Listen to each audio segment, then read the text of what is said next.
ગોધરાની signal ફળિયા gang સામે કાર્યવાહી થઈ છે। ગુજ સી ટોક હેઠળ ગુનો દાખલ થયો છે। ગેંગના કુલ 54 ગુનાઓ ધ્યાનમાં આવ્યા। તપાસમાં વધુ 8 આરોપીઓના નામ પણ ખુલ્યા છે। 6 નવા આરોપીઓ ઝડપાયા છે, 2 ફરાર છે। 8 ગુનાઓનો આરોપી ખાલિદ ઉર્ફે ચકલા રિમાન્ડ પર મોકલાયો છે। પોલીસે ખાલિદ પાસેથી પાકિસ્તાન પ્રવાસ મુદ્દે સંયુક્ત પૂછપરછ હાથ ધરી। અલગ અલગ તપાસ એજન્સીઓ પણ પૂછપરછ કરી રહી છે। ફરાર આરોપીઓની શોધખોળ ચાલુ છે।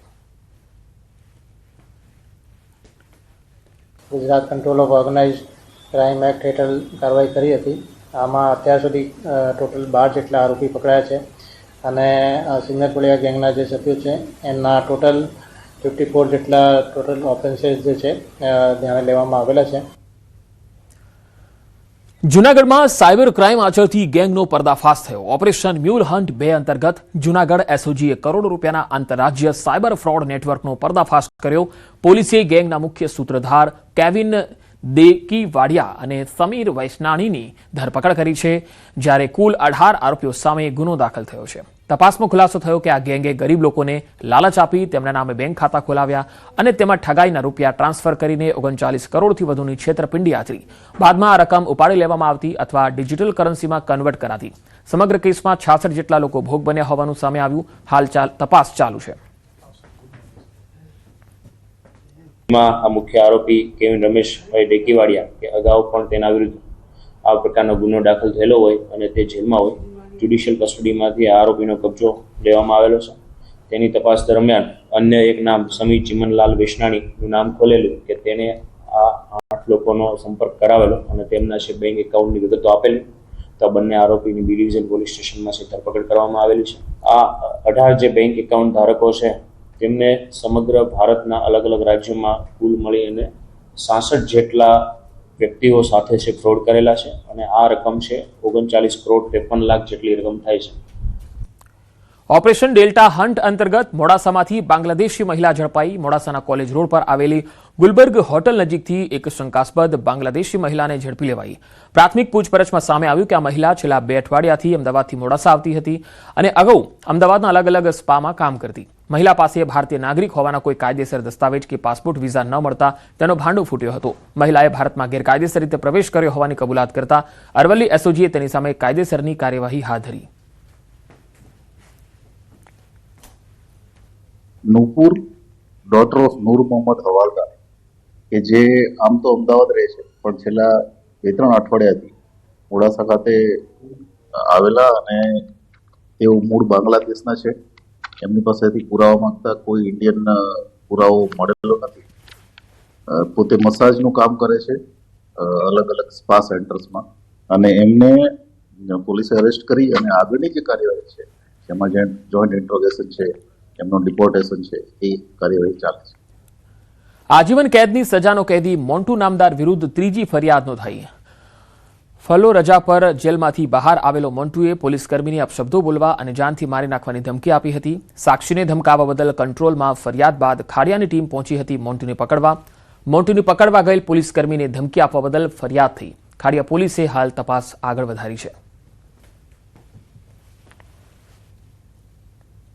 પોલીસ પકડથી બચવાનો પ્રયાસ કરતા એ ઇજાગ્રસ્ત થયો હતો। ત્યારબાદ એને પોલીસ સ્ટેશને લઈ આવતા એની ઇજાનું એનું અસેસમેન્ટ કરતા ખ્યાલ આવ્યો હતો કે એની ઈજા થઈ છે પ્લસ એ નશાની હાલતમાં હતો। એટલે ફરિયાદીની જાનથી મારી નાખવાની ધમકી આપવા બાબતે વિભત્સ વર્તન અને ગાળાગાળી કરવા બાબતે એક ગુનો દાખલ કરવામાં આવ્યો હતો। આ ઉપરાંત પોલીસ તરફથી એક પ્રોહિબિશનનો પણ ગુનો દાખલ કરવામાં આવ્યો હતો।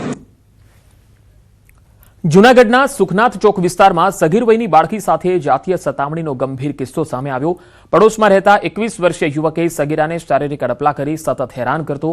તેના પરિવાર દ્વારા પોલીસને જાણ કરવામાં આવી। ફરિયાદ મળતા જ પોલીસે ભારતીય ન્યાય સંહિતા અને પોક્સો એક્ટ હેઠળ ગુનો નોંધીને ગણતરીના કલાકોમાં આરોપીની ધરપકડ કરી। તપાસમાં ચોંકાવનારી બાબત એ સામે આવી કે આરોપી અગાઉ પણ પોક્સો કેસમાં સંડોવાયેલો હતો અને જામીન પર બહાર આવ્યા બાદ ફરી સમાન ગુનો આચર્યો હતો। હાલ પોલીસ દ્વારા આરોપીની કડક પૂછપરછ ચાલુ છે। આ આરોપીની ધરપકડ કરવામાં આવેલ છે। ઉપરાંત આ આરોપી વિરુદ્ધ ભૂતકાળમાં પણ પોક્સો એક્ટ અંતર્ગત ગુનો દાખલ કરવામાં આવેલો। પોક્સો કોર્ટ દ્વારા આરોપીને જે જામીન આપવામાં આવેલા છે તે બાબતમાં પણ એ ડિવિઝન પોલીસ સ્ટેશન દ્વારા પણ ગઈકાલે સ્પેશિયલ પોક્સો કોર્ટમાં રિપોર્ટ કરવામાં આવેલો છે કે આરોપીને જે રેગ્યુલર જામીન આપેલા છે તે રદ કરવામાં આવે. ભાવનગરના મહુવાના ગઢડા ગામમાં છેલ્લા 12 દિવસથી 3 ફેઝ વીજ પુરવઠો ખોરવાતા ખેડૂતોમાં ભારે રોષ છે. ખેતી માટે જરૂરી વીજળી ન મળતા વાવેતર કરેલા પાકને સમયસર પાણી મળી રહ્યું નથી, જેના કારણે મોંઘા ભાવે લાવેલું બિયારણ નિષ્ફળ ગયું છે.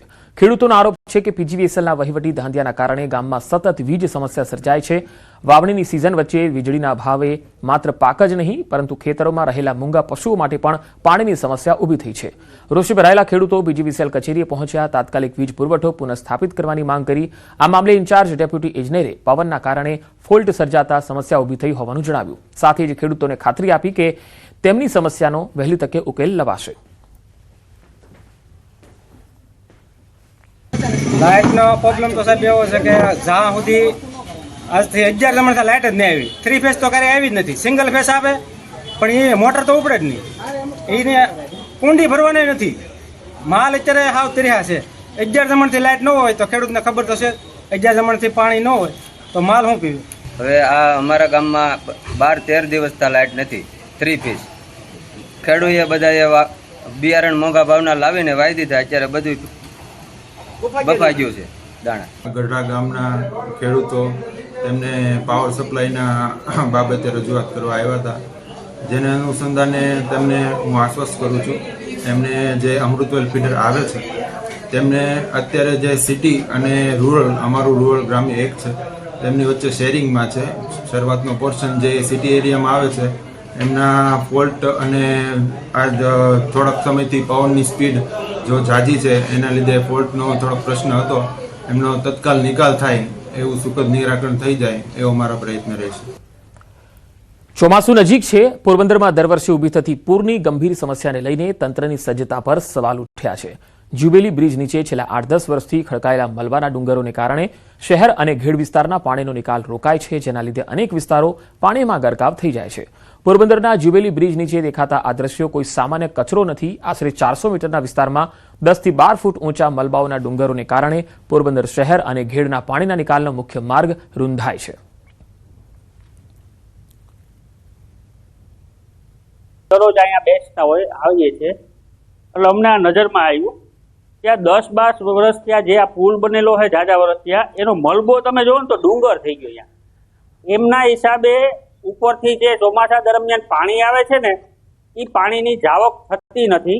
એમના હિસાબે આજુબાજુના વિસ્તારમાં પાણી ફરી વળે છે અને અનેક ઘરોની અંદર નુકસાન થાય છે. તો આજ દર વખતે ચોમાસામાં એક ભયનો ડર રહે છે કે પાણી ભરાશે તો આજ ઘરનો સામાન બગડી જશે, નાના બાળકો છે, મા બાપ બીમાર હોય તો આજ લઈને માણસ ક્યાં જાય.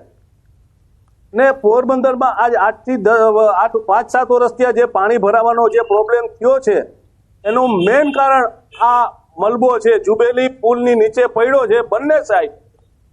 આજ પોરબંદરમાં માર્ગ મકાન વિભાગમાં જે કોઈ અધિકારી આવતા હોય તો એની આ ફરજ નથી.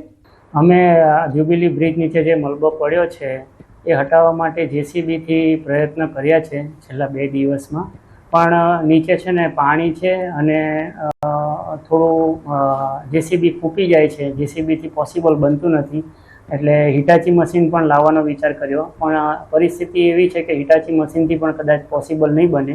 એટલે લાંબા બૂમવાળું મશીન રાખી અને ઉપરથી જે મલબો કાઢવો પડે એવું છે.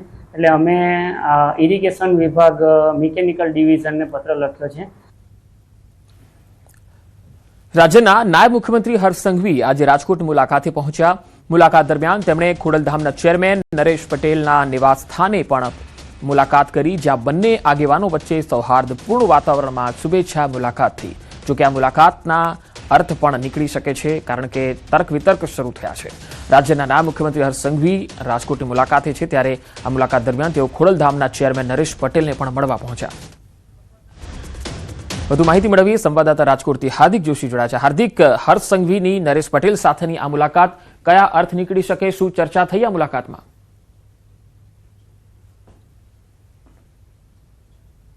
થી હાલ જે રીતના હું આપને દ્રશ્યો બતાવવા માંગીશ, થોડી વાર પહેલા જ જે ડેપ્યુટી મુખ્યમંત્રી છે હર્ષ સંઘવી તે નરેશભાઈના ઘરે આવી પહોંચ્યા છે. અત્યારે જે છે તેમના ઘરે બંધ બારણે જે છે એ બેઠક પણ ચાલી રહી છે. આ બેઠકમાં જે રાજકોટ શહેર ભાજપ પ્રમુખ તેમજ સ્થાનિક ધારાસભ્યો, રાજ્યસભાના સાંસદ સહિતના જે નેતાઓ છે તે ઉપસ્થિત છે. અત્યારે આપણે હું આ દ્રશ્યો આગળના બતાવવા માંગીશ કે આ જે ઘર છે ત્યાં અત્યારે તેમની બેઠક ચાલી રહી છે. આવનારા દિવસોમાં જે છે એ વિધાનસભાની ચૂંટણી છે. વર્ષ 2027 દરમિયાન જે છે વિધાનસભાની ચૂંટણી જે છે તે યોજાવાની છે. એ પહેલાની આ બેઠક છે ક્યાંક રાજકીય ગતિવિધિ પણ શરૂ થઈ ગઈ છે. ભૂતકાળમાં પણ જે રીતે જોયું છે કે ચૂંટણી પહેલા અનેક રાજકીય નેતાઓ છે તે નરેશભાઈની મુલાકાત લેતા હોય છે, ત્યારે આજે હર્ષભાઈ સંઘવી છે તે આવી પહોંચ્યા છે. આજે રાજકોટ શહેરના જે સાંઢિયા પુલના લોકાર્પણ બાદ તરત જ તેઓ અહીંયા આવી પહોંચ્યા છે, મુલાકાત કરી રહ્યા છે. આ મુલાકાતમાં શું શું મુદ્દાઓ અંગે જે છે ચર્ચા થઈ છે તે પણ ખૂબ મહત્વનું છે. જોકે હાલ જે છે બંધ બારણે બેઠક છે અને અત્યારે નરેશ પટેલ છે તે ખોડલધામ તરફથી છે. બીજી તરફ ભાજપના અનેક આગેવાનો પણ આજે છે બેઠકમાં ઉપસ્થિત જોવા મળી રહ્યા છે. જી હાર્દિક, આ મુલાકાતનો અર્થ શું નીકળી શકે? શું નરેશ પટેલ હવે આગળ રાજનીતિમાં પદાર્પણ કરી શકે છે? આ મુલાકાતમાં કોઈ પ્રોજેક્ટની વાત થઈ છે કે બીજી કોઈ ચર્ચા?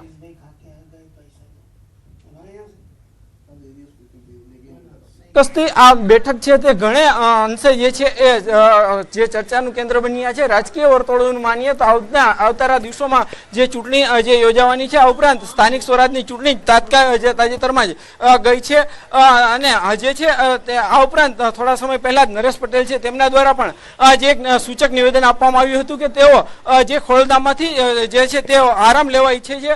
ક્યાંક જે ત્યારબાદની આ મુલાકાત છે તે અનેક તર્ક વિતર્કો સર્જી રહી છે. ખાસ કરીને હર્ષ સંઘવી છે આપણે અહીંના જે દ્રશ્યો બતાવવા માંગીશ કે જે રીતના અહીંયા જે તેમનું ઘર છે અહીંયા અત્યારે જે છે તેમની મુલાકાત પણ ચાલી રહી છે.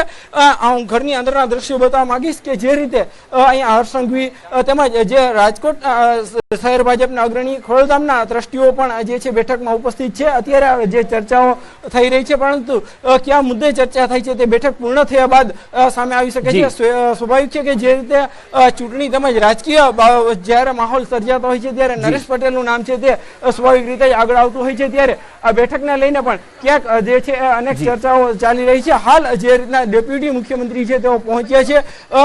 બીજી તરફ જે કેટલાક જે છે કહી શકાય કે જે રીતના જે ખોડલધામના ટ્રસ્ટીઓ પણ ઉપસ્થિત છે, ત્યારે આ બેઠકમાં કયા મુદ્દે? જી હાર્દિક, આભાર સમગ્ર માહિતી આપવા માટે.